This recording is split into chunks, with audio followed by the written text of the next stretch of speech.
right, guys, it's about that time. Are we ready? I said, are we ready? Yeah. All right, everyone, give it up. So much noise, so much applause. Backstreet Boys, okay? Bill Duke, Richard Chaves. Come on, let's go.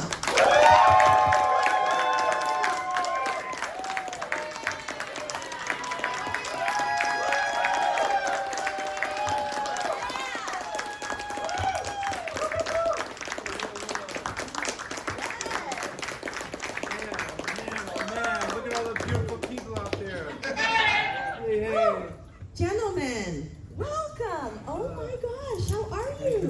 Thank you. Oh my God. Okay, so this is very thrilling. I'm so excited that we get to do this for everyone today. First things first, I was telling one of my colleagues that I was going to get to interview you, and he told me that I had to ask you a question, Mr. Duke. Okay. He said, and this is a direct quote, word for word. Can you ask Bill Duke why he didn't get to direct more awesome movies? Because he's a big fan of your directing. Oh, yeah. He loves your directing work so much, as do I. And this is part of your career. I didn't realize how much you had done that I absolutely adore. Thank you. So you have so many fans of your directing, not just your acting. So I wanted to start off by talking to you guys about some things that were not Predator related. I'll start with you. You directed some episodes of some of my favorite shows. One of them is Tour of Duty. Can we please talk about your experiences on that amazing war drama? Well, I think we were with. Yeah. Mm-hmm. I was in Hawaii and worked with some wonderful actors and some great writers too, script-wise, you know. Yeah. So it was a pleasure, you know. And, the times that we weren't acting, we were in Hawaii and we had a good time. So it was great being there. Awesome. What were some of the challenges of filming in Hawaii? Or were there any? Well, we didn't really have a lot of challenges, you know, because we had a great crew, and they went through everything before we got on set. So if there was a problem of any kind, they just cleared the problems out. There you go. Great crew. Another one of your films that I love, and so did my colleague, Sister Act 2. Yeah. Yes, right? It's such a great, fun film. Thank you. And some people think that is the superior one. They liked part 2 better than part 1. Can we talk about your experiences of filming that? Yeah, let's hear it. So, you know, working with the great Whoopi Goldberg, I mean, she is talented, but also good people, good spirit. So being in an environment like that, it's not really work, you know, it's like a camaraderie, you know, a sister brotherhood. So it was a great experience, it really was. On the acting side, you did one of my mom's favorite movies ever, Bird on the Wire. Yeah. Right? Woo! Can we discuss Bird on the Wire for a little while? When you're working with actors like that, you know, and a good director, you know, it's hard work, but also it's fun. Because you believe in the script, what they're talking about, and working with, as I'll say again, collaborations are so great. Amazing. Thank you. Sir. He's a little afraid. I'm very afraid. Last No. time, now if you listen to the podcast, some of you will know that I do have a love for certain 90s CBS television shows, okay? Last time I talked to you, I was fangirling because you did an episode of Walker, Texas Ranger. Oh, yeah. Can we talk about your experiences on that? Oh, I got some good stories about that. Can you hear me? Am I on? Yes, Yep, you're on, you're on. So Walker, Texas Ranger, of course, Chuck Norris is a fabulous man, incredible man. And the director of that particular episode, his name is Tony Mordante. Tony Mordante was in West Side Story. Yeah, Okay? action. Oh, man. He's a great director. And so I met, I worked with a couple of the people. I met Natalie Wood at a movie one time in Westwood, and I got to meet Tony Mordante and a couple of the other actors. So it was really thrilling to work with Tony because West Side Story is probably one of my favorite movies of all time. And Chuck was really great. And I got to tell you, the craft service, the food on that show, Walker, Texas Ranger, was incredible. The best I mean, Bill and I down in Mexico, we were eating bugs in the food. It was, protein, but hey, when we got down to, when I got to Dallas, was a great city. Had a wonderful time. Of course, the crew was great. Tony was great, and Chuck was very, very kind. And the food. They knew that Chuck would kick their ass if there wasn't good food, right? Right? I'm sure that was it. Chuck would have a. The grub's gotta be good. But it was great, being in Dallas. I did a wonderful play in Dallas. I worked a couple of times there. And, Texas, and it's a great state, and some wonderful people from there. And of course, Chuck is, Chuck has been a Texan for a long time. Really long time. Great show. Well, I mean, this is an accidental perfect segue. You did episodes of Dallas, the show, right? Oh yeah. I did a guest star on Dallas, and which was really a great show. There's some stories that you'd love to tell, but you can't. Okay. But Dallas was a great show. We filmed at the Arbitrarium in Los Angeles to substitute for South America.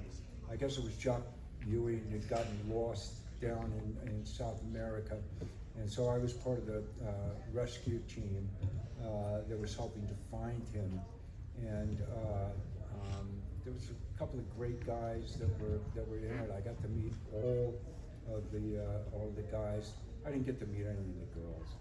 This is one, but I got to meet all the guys from the show. Wonderful experience, and they took really good care of us. I had a great time. Last but not least, you did one of my dad's favorite movies, Witness. Witness, yeah. Witness, I had a small part in Witness, but I'll tell you a story. I was in the room. I was in the police sections, okay, where the little boy, okay, finds out, and he points to the guy that he saw get killed. Danny Glover, yep. Yes. So that day, okay, God, I'm forgetting names. Anyway, so the little boy was having a little bit of trouble, okay, to get into it, okay? And the director stopped everything, and he goes, "I'll be back in a minute, everybody take a break." And he runs downstairs, okay, and he comes back up with, in those days it was a cassette, okay, cassette tape, okay? And he goes, "There's not gonna be any sound, we're just gonna roll it with no sound, and you follow the boy, and the boy's gonna go, and then he gets to the bookcase or the trophy case, and he sees the picture. And so he goes, action, and he hits the tape. I'm talking about the most eerie, spooky music you've ever heard in your life. And the little boy went, boom, sort of, and got into this, and got into the mood that Peter wanted, okay, the director. And so that was a great moment. I learned a lot from the show and being around the Amish, and of course there was some really incredible actors. I think it won the Academy Award for Best Picture, and yeah, a blessing. All right, so now I have fangirled a little bit. Before I fangirl some more, I'm going to let the audience have their chance. Do we have any audience questions? Start with you. Yes, sir. What did you name your machine gun in Predator? And can you do the thing where you talk to it because you were getting ready to blast the Predator? Remember that line? I really like that. Oh, yeah, I but see you. You had a name for your machine gun, the MI-134, but it had a name, and then you were talking to it like it was your girl. Do you remember that? I don't remember the name, but I remember the scene. And Yeah. the special effects guys were brilliant because all those trees that were blown when you saw the machine gun shoot them, they went, we're talking about hundreds. They went to every one of those trees, cut it in half, and put a pellet. So whenever, you saw from the point of view of the gun, they would have a gadget that would explode every pellet, and the tree would collapse. Those are the special effects guys. Wow. It's amazing. That's something. First of all, I want to say thank you for your service. Oh, God bless you. Thank you so much. But I was a supervisor for the local cable company, and I always wanted my team to be like your Predator team. So like when you said attack, no questions asked, everybody just ran over there, emptied their clips, reloaded, and kept shooting, and then at the end, they look at Bill and they're like, okay, what did you see? And I just love that leadership of that teamwork that you guys had together. And I always thought that was like the best scene ever in cinematic history. I gotta tell you, that was about 5 or 6 days, maybe at least 5 or 6 days that we were filming that particular sequence. And as Bill was saying, they would go and they would squib, and put those little pellet things in there. But we, if I'm not mistaken, the first day we destroyed this section, okay? Then the second day, they moved it over just a little bit to get a fresh part of the jungle, okay? We destroyed that part of the jungle. And then just a little bit and moved it over. So we really destroyed a good section of the jungle that day. Yeah, it was The really jungle wasn't intense. happy. The jungle was not happy. No, the jungle was happy. No, it came alive and almost took us. Wow. You had one, right? Yeah. Bill, what's your memories of working on Dead Presidents? Memories of working on dead presidents. I worked on Dead Presidents. Yes, I'm sorry. Menace to Society. Oh, Menace to Oh, Yeah, there you go. Now you're gonna fuck up, right?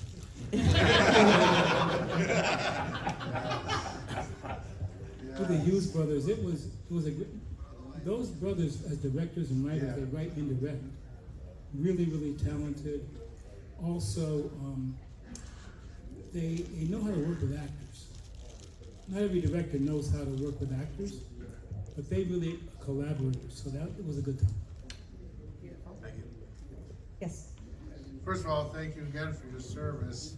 But going back what he said, that Mass Society speech, I don't know if you heard of the Boondock Saints, but they recreated that whole scene just to fit into that episode. And it just shows how much acting and how much feeling you put into that scene. Can you talk anything about that scene that you did? Well, the thing is that the Hughes brothers are, as I said, collaborators. So they'll say, well, this is the idea, and bring what you can bring to it. And so they give you the idea, and as an actor, they, as I say, they collaborate with it, so you feel totally comfortable with it, and that's a big difference. All right. My question is for both of you, and I have a second question for Bill. What was it like working with everybody else in the cast of Predator? And Bill, what was it like working with Arnold and Carl not once but twice on different projects? You go first. Yeah, I got to tell you, the one great thing, there were a couple of things. I'll never forget when I went in for the interview, and I hadn't met Bill yet, but I walked in Joel Silver's office at 20th Century Fox, and I didn't see Carl Weathers. I saw Apollo Creed. Yeah. And my knees started shaking. I was dumbfounded. I really was. But at the same time, Carl, God bless him, we love you. And Carl brought me back, okay? And the next thing I know, I was talking to Carl Weathers, you know, really wonderful man. To get together with all those other guys, we worked out in the gym for about 2 months before we even started filming. So to be in the gym with all those guys and the camaraderie and the coming together. And then when we got down to Puerto Vallarta, we did like a 2-week, solid 2 weeks in-country training, okay? And now Jesse and I, you know, we've been through, and you know, without, you know, it ain't bragging if it's true, but I can move in the jungle, okay? I've gone through that, so that was an incredible experience for all of us to really come together as a team, and I think it shows in the movie that we work together as a team, both in the gym and in like an in-country training when we got down there, to work with Jesse and Sonny and Carl and Mr. Duke. I mean, I get emotional when I think about it and the memories of it. It was one of the great moments of my life, truly, to meet everybody and work with everybody. Awesome.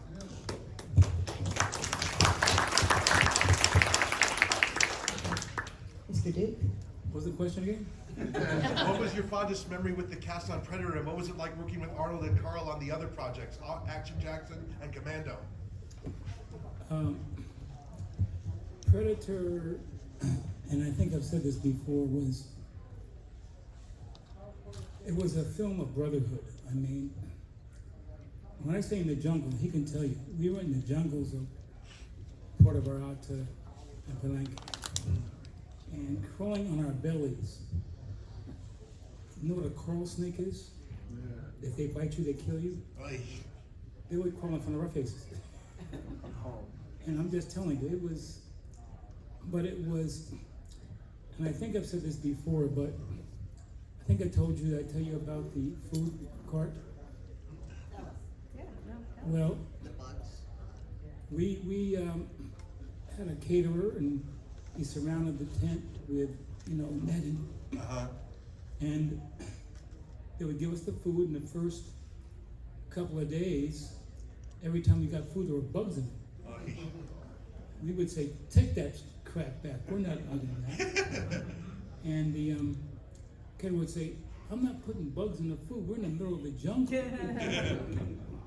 And by the end of the week, it was called protein. Because there was no more food to eat. Yeah. That was it, right? Yeah. Working with those two gentlemen, Carl Weathers, great actor, but also kind spirit. Yeah. And if you know him, you know, he was one of those people that humble, caring, and he came prepared. Arnold also, working with Arnold and Sven, his trainer.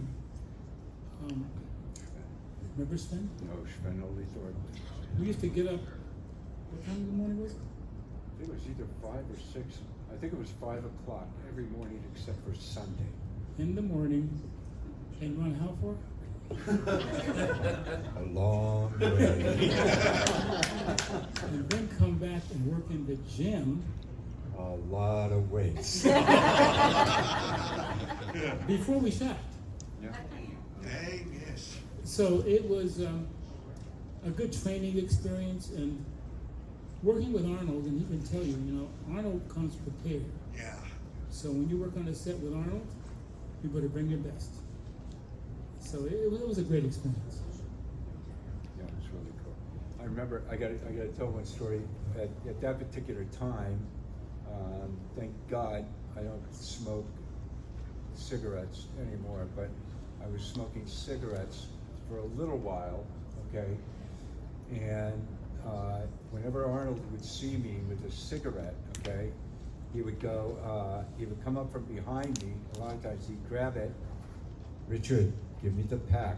And he'd take the pack, and he'd press it, and then he would turn to Sven and go, Sven, cigar. And he'd clip it for me, okay, and he'd put it in my mouth. He goes, Sven, light Richard's cigar. You know, so I stopped smoking at that particular time. But man, I mean, I did not know really how to smoke a cigar. So there were a bunch of times when I went, ooh, I'm inhaling too much, but no, but that was, and Sven really threatened. He was with us every day in the gym, every day on the set, and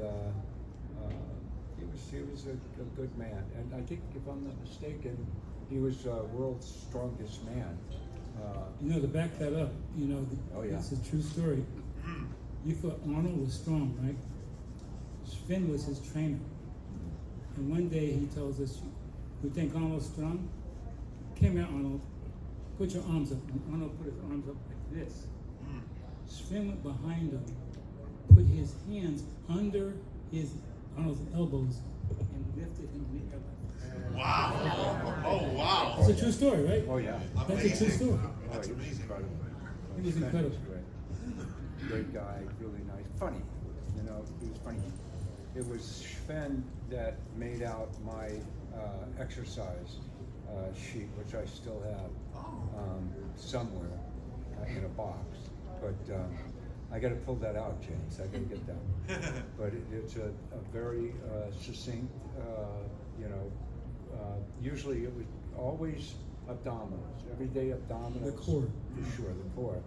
And then the next day would be upper body. The next day would be lower body. But every day, the abdominals, leg lifts, sit-ups, and I got to tell you, it put me in good stead for a long time. It really, really did. How many weeks or months of training did you guys have to go through before you actually started filming? Good question. That it was about 2 months. I got the call from my agent, Maggie Henderson. God bless you, Maggie. And right after I got the part, and she goes, Richard, I just got a call from Arnold's office, and he would like to see you in the gym, Gold's Gym on Main Street in Venice at 5 o'clock tomorrow morning. I said, do I have to? Richard, be at the gym at 5 o'clock, Gold's Gym on Main Street. So for almost pretty much 2 months before we even went down there. That's right. And then once we get down there, okay, I remember that we worked a couple of days. I did not get that the gym accompanied Arnold just about everywhere. That's right. So The ballroom, in the ballroom, remember that? Yep, down in the ballroom. And so I get a call about the third day, and it was Arnold. And he goes, Richard, we've broken a sweat. Would you please come down and join us? And it was like 5:30 in the morning after a 12-hour day, right? No, when the master speaks, you listen. You listen. And you do it. Yeah. Richard, can you talk any stories or anything about War of the Worlds? Oh, wow. War of the Worlds. War of the Worlds, I was up for Star Trek Next Generation for the part of Data, okay? And it was between me and the young man that got it. And Maggie called me, and she said, Richard, you didn't get it. Roddenberry said that you're too handsome. Oh, man. Wow. I mean, facts, right? Wow. And within, I think it was very close after that. Okay, within 3 or 4 weeks, that I got the call to go for the interview for War of the Worlds for Lieutenant Colonel Iron Horse, and they had apparently had somebody, okay, but that somebody asked for the sun, the moon, and the stars.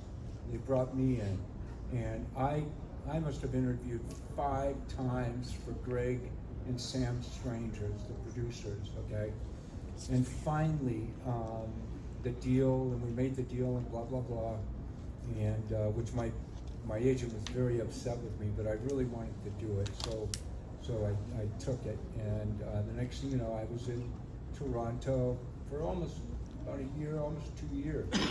Did 26 episodes, Native American, which I'm 15% Cherokee Indian, and my mother's side. And I got to tell you, it was an incredible experience. I guest starred on a lot of TV shows before then, but I'd never done a continuous series. Incredibly difficult, okay, very trying, but in the end, rewarding. And to be a Native American graduate of West Point, okay, was an absolute thrill and an honor, okay, and yeah, it was one of my greatest experiences, and I loved that guy. I really loved him a lot. Great show. Yeah, great show. Thank you. Yeah. So for both of you, as spectators and as creatives, it doesn't have to be anything you were involved with, but what's one of your favorite set pieces or action sequences from any film? That's a good question. Wow. I got to tell you, they're so. West Side Story, the dance sequence on the roof, unbelievable. I love Steven Spielberg, but he could not touch the original West Side Story. All the actors in the new one, wonderful one, cannot touch the original West Side Story. Yeah. And The Bishop's Wife, The Christmas Story, love that movie. And one of the other great movies that I enjoy is The Big Country. The Big Country with Gregory Peck, Charlton Heston. As far as any kind of war movie, I love the beginning with Raymay, who played the drill instructor in the, now I can't remember the name of the movie, Full Metal Jacket. That particular sequence is, I got to work with him in a mini-series one time. That was brilliant.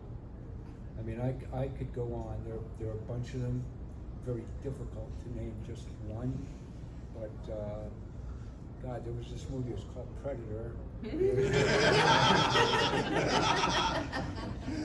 And Bill, anything that Bill has been in. It's just, I mean, I love Bill's work. It's just outstanding. I would say a number of ones, but I think one of my favorite moments in all the films I've made was in Car Wash. Oh, man. Dueling, you know? And my favorite scene is at the end, you know, he plays this tough guy, but at the end when he weeps, because his toughness is based on protecting his feelings, and when he cries at the end, that's one of my favorite ones.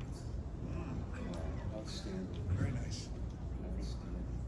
Yes, I had a question regarding the Predator series. Obviously, the original Predator movie is the best of the whole franchise, but I was curious what your guys' opinions were on the later entries in the Predator series, like Predator 2 and Predators. What are your opinions on the later entries of the Predator franchise? Have you seen them? Good question. Yes, I've seen all of them. Well, it's a tough one. I mean, I really enjoyed Predator 2. There were some great moments, great acting, and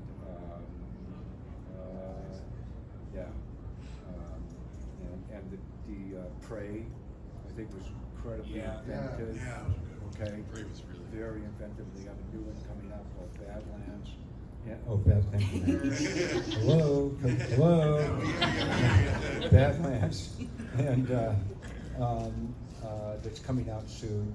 And the one thing that I'm just so happy about is that it has continued, and we've got some great sequels that came after the original, and it keeps it alive. Yeah. You know. But I will say this: just about everybody. Okay, I don't know about you, Bill.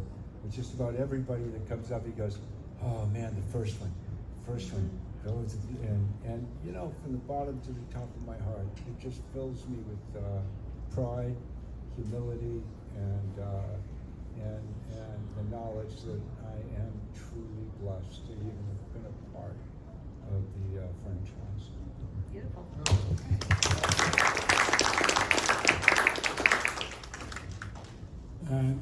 Well, to be honest, I've never seen one of them. Whoa, So I can't comment. whoa.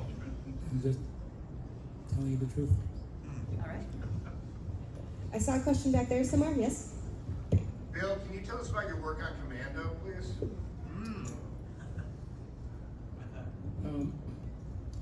Again, working with Arnold, and the character, it was fun. You know, it's like, you know, again, working with actors that take it seriously, not just as a job, but really get into the scenes and really get into their characters. People like Arnold and others, it really makes you kick your game up too. So I love working with not people who are acting, they become the character. Yeah. And that's one thing that Arnold does and several actors that I've worked with really do. So it was like a collaborative experience. Anyone else right now? Did you come up with the idea to break the razor on your cheek in Predator? Good question. Yes. Did it hurt? And was it really painful? Well, no, you know, that was all artificial because they put the blood in the razor. So when you press the razor, that's when the blood came out. So there's no real blade with. No. Right. Got it. Looked But, good. but the thing about that scene is, you know, we're supposed to be these fearless heroes, but all of the soldiers that had gone in before us were all slaughtered. And so we were going into an environment where everybody who came before us was slaughtered. Yeah. Right. We're supposed to be these heroes, but when you know you're going into that environment, something happens. Yeah. Anyone else? Steve? For Bill, you and Jesse Ventura have a real close relationship in the movie, and I'm wondering, was that acting, or were you guys actually, did you have a good relationship? We had a good relationship. We were friends. We collaborated. You know, he's really great people. A great actor, very humble, and just he would do a scene that would be great, and he would ask the director, "You want me to do it again? Can I make it better?" Or, you know, his ego is not part of what he does. Do we have any in the back? I just want to make sure I get to every section of the room. Anyone back there? All right. Anyone else in the front? No? All right. Well, I will keep going. I'll wrap us up in about 10 minutes. We'll wrap it up. So, Mr. Duke, I hear congratulations are in order. This year, right, Heidi? Yes. You are going to be getting your star on the Hollywood Walk of Fame.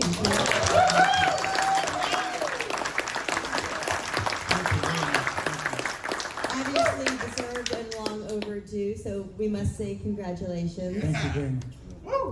We've talked about, the challenges of filming Predator so far, and how awesome it was, but also how strenuous it was on your bodies. What were some of the joys of filming Predator? The fun times. Yeah, let's hear it. Of course, number one, to be with some incredible actors, Bill and Carl and Sonny and even Jesse. I love Jesse. Jesse's great. Don't overlook Shane Black. Shane Black, the author of all the Lethal Weapons and Last Boy Scout.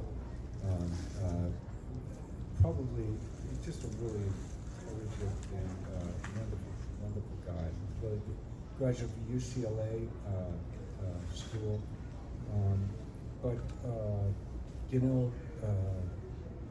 I'll never forget when Arnold and Maria, Arnold left for about, I think it was a couple of weeks. Yes. To go and marry Maria Shriver. And so the day he got back, when they got back, and she came with him back down to Puerto Vallarta, It was because he'd been away, we'd been shooting around him. It was like a 12-hour, I mean, it was a long day, okay? And, okay, I'm walking on eggshells right now, so I gotta be careful. But all of a sudden, I'm in the shower, okay, and I'm washing up and everything like that, and the phone rings in the shower, and it's a woman. I answer, and I'm in the shower. The shower's running, and I go, "Hello, hello," and the voice comes back to me. Is this Richard Chaves? And I go, "Yeah, this is Richard." And then the voice goes, "What are you doing?" I said, "I'm in the shower, washing the crud up. I'm in the shower." And the woman starts laughing. Well, lo and behold, it's Maria. Oh, wow. I'd never met her. I'd never spoken to her, right? And she starts laughing. She goes, "I'm sorry to bother you, Richard, but we're going to have a little get-together, okay? So when you're done, could you please come up to the penthouse so that you can meet me and say hello and everything?" And man, I jumped out of the shower and ran upstairs. And she answers the door, not anybody else. She answers the door. She knew who I was, and I'm going, "Oh, Maria Shriver." And so, and then she goes, "Arnold, Richard's here." And Arnold comes right to the door. He was a little bit of a changed man, and really cool. And that was a great moment, a wonderful party. And then, the one thing that we did get to do was that we got to come back. In Vietnam, we didn't get to go back to the Camino Real Hotel, okay? So all the stuff that we went through, tough, dangerous. I mean, I got burned, I got bit by 50 red ants, blah, blah, blah. But every night, we got to go back to this beautiful hotel. And that was kind of cool. Got to water ski with Arnold. Are you kidding me? Water ski with Arnold. So the first day that we go water skiing, the Mexican guys, they had all the things, and Arnold he goes, "Are there any sharks out there, right? Any sharks at all?" And the Mexican guys, "Well, we've got some little ones. They maybe take a little toll. You don't have to worry about that, right?"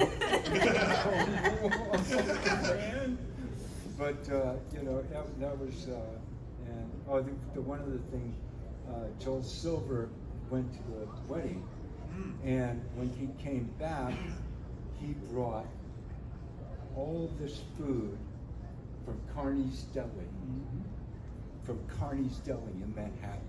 I mean, cheesecake, everything that you could bring from Carney's Deli, and there was a lot of food, and that was a great moment.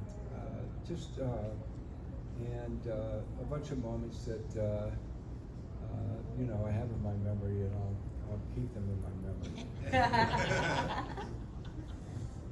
Mr. Duke, favorite moments of working on Predator? Favorite moments? Well, I'd say a couple of things. Just, I said, the brotherhood. We were under very extreme circumstances in terms of the environment. So we had to come together, and that was great. The one thing he didn't talk about, remember the club? He remembers the club. In Puerto Vallarta, you're talking about. There was a club there, and we used to almost shut it down because we had a good time at the club. Talk about it. Sir, yes, sir. You remember the time? So we went to this one club in Sunny Landham. God bless Sunny. That's right. Knucklehead. And so it was pretty famous club. We were all there, and I mean the champagne, was flowing. And what the waiters would do is that they would make like a pyramid of champagne glasses, okay? And then they'd start at the top with and I think I don't think it was Moet, I think it was like Dom Perignon. Yes. Oh, yeah. Oh, thank you, God. And so, those were the days. And so, he's pouring, and it kind of goes down into all the glasses, okay? Sonny, boy, oh boy. Sonny, he kind of nudged the table with his knee, right? And it all just came tumbling down. I mean, tumbling all over the place. And boy, they were very, very upset. I mean, they were my very goodness. upset. But you know, times like that with the clubs, and we had, I think we had almost half the hotel, the Camino Real Hotel in Puerto Yes. Vallarta, and the other half, okay, they were rented on people. Next thing you know, all these people were showing up, and we had Sunday off, okay? And I got to tell, we were all having breakfast, okay? And I could tell this, Carl. I'm sure it's okay. And so there were these two just drop dead tens, okay? They were out on the beach, and Carl says, "What? I'm going to go down and say hello to these young ladies, okay?" And so Carl went down, and he's sitting there, and he's got a conversation, and we're all, the rest of us are sitting at the table, and Arnold finished breakfast, he lights a big cigar, and he looks around, and he goes, watch this, okay? And so Carl had his back to us, okay? And so Arnold walks down, and he stands behind Carl, can't see him, okay? He takes and he puts his cigar down in the sand. God is my witness. Arnold just takes his shirt and rips it off and starts posing. Next thing you know, Carl is sitting at the table with us, and the girls are going, "Oh my God, oh my God." True story. True story. So moments like that, you know, having fun at the same time, yes. It was just, and I got to tell you, it was just like in Vietnam, when I was there,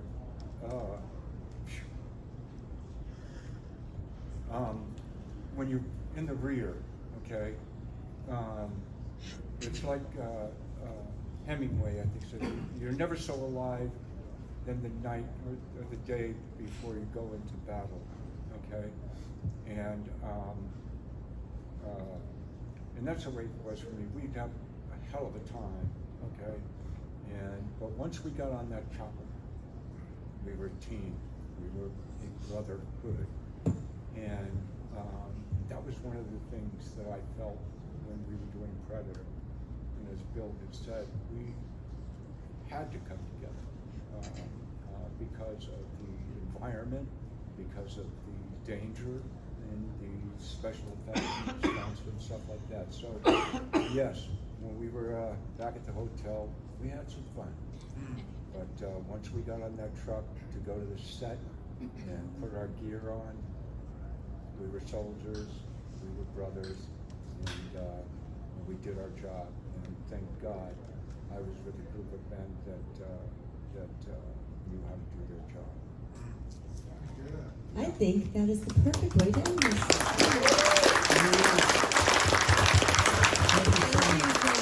Thank you.